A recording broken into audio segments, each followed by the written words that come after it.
Ako po si Rayjan Arcayaga, nakatira sa Aglao, San Marcelino, Zambales.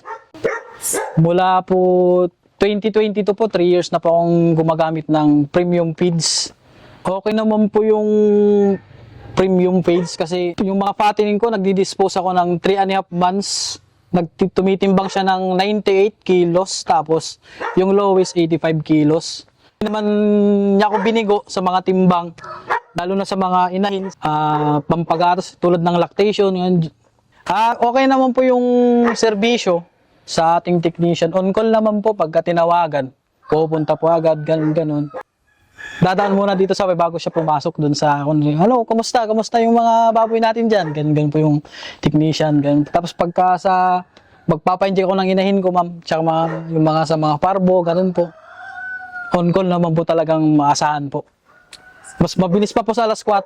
Simula po nung nag-alaga ko ng baboy, 2022, nakakapagpaaral po kami ng college ngayon, nursing, sa Kulumban.